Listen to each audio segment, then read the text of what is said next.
This is a Squiz podcast. We're your shortcut to being informed. Squiz Kids! It's your daily news fix. Fun, free, fresh. Hello and welcome to Squiz Kids Today, your fresh take on what's happening in the world around you. I'm Amanda Bauer. It's Wednesday, May 11. In Squiz Kids Today, record-breaking penguins and rats, a new Filipino president from an old political family, fake election science in Sydney, and Big Sheep gets a serious haircut. That's what's making news, kid style. The lowdown. How often do you get asked what you want to be when you grow up?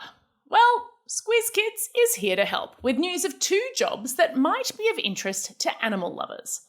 We're starting here in Australia with the people whose job it is to count little penguins. Now that's a proper noun, capital L, capital P, because little penguin is the name of the smallest species of penguin in the world. The biggest colony of little penguins in the world is on Phillip Island, about a 90-minute drive from Melbourne. Every night at sunset, a parade of penguins waddles out from the ocean and home to their burrows. Careful counters monitor how many penguins come ashore each day, and they've been working extra hard lately keeping track of record-breaking numbers of penguins. The counters say the increase in penguin numbers to more than 5,000 each night is probably due to efforts to protect their habitat and eradicate foxes, who like to prey on penguins. Boo. And La Niña, which has brought lots of rain, has also ensured there's lots of delicious penguin food close to shore, so they're coming home more often. And while our friends on Phillip Island are all about protecting penguins, New York City is in desperate need of new ideas to deal with their exploding rat population. Rodents have always been a problem in the Big Apple, but the first 4 months of this year have seen record calls to the city's help hotline. Rats are stealing food from outdoor restaurant tables. They're treating rubbish bins as buffets. People are stepping on them on the street or riding over them with their bikes. Ugh. The city is experimenting with new kinds of bins, sniffer and hunter dogs, traps using anything from vinegar to dry ice, but really, they could use some help. Cute little penguin counter or rat attacker? What would you prefer?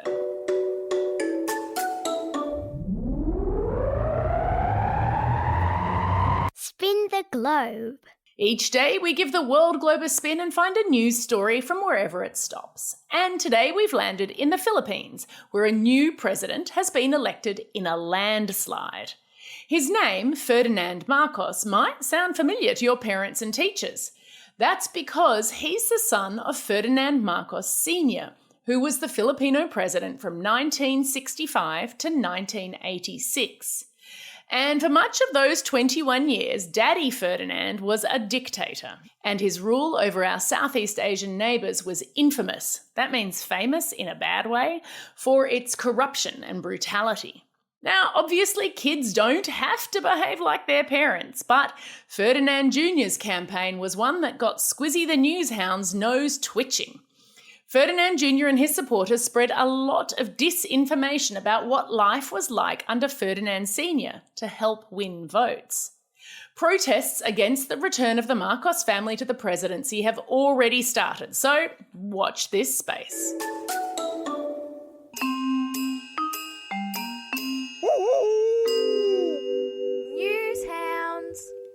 Oh, there's Squizzy. He must have heard me talking about him. He sniffed out some other election disinformation that's a lot closer to home. Last weekend, fake posters started appearing in Sydney electorates where independents are trying to get elected to federal parliament on May 21. Independents in politics are people who are not affiliated with any political party. The Australian Electoral Commission has launched an investigation into these fake posters, which are copies of the real posters, so they look familiar, but they've added false information. For example, a fake poster about Zali Steggall, who is a New South Wales independent running for re-election, claims she's connected to the Greens Party. She is not. Of course, Squizzy knew to stop, think and check. If someone is independent, they can't belong to a party as well. That doesn't make sense. So he checked Zali's Facebook page and saw that she, as well as the Greens, had said it wasn't true. Similar unauthorised signs, which are illegal, have popped up in 4 New South Wales electorates and 1 in Victoria. Elections really do seem to bring out the worst in some people, don't they? Animal Kingdom. And so we head to Western Australia, where a merino sheep who managed to avoid getting a haircut for 7 whole years has finally gotten a chop. Big Sheep, as he's affectionately known, wandered off into the bush when he was just a lamb, and although he's been spotted a few times since 2015, it was only recently that farmer David Cox finally found his lost lamb and got all 100 kilos of him into the shearing shed. Onlookers crowded around as Big Sheep lost a whopping 22.2 kilos in fluffy wool. Considering that the average sheep gives up just 4.5 kilos of wool when it's shorn each year, that's quite a fleece. I could use a new jumper this winter. Time for the quiz. This is the part of the podcast where you get to test how well you've been listening. Question number 1. Phillip Island and New York City have each seen a big increase in certain animal populations. Which animals? That's right, penguins and rats. Question number 2.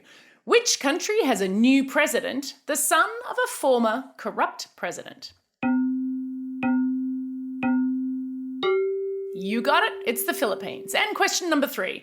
What is the name of the merino who lost 22.2 kilos in the shearing shed? Yes, the appropriately named Big Sheep.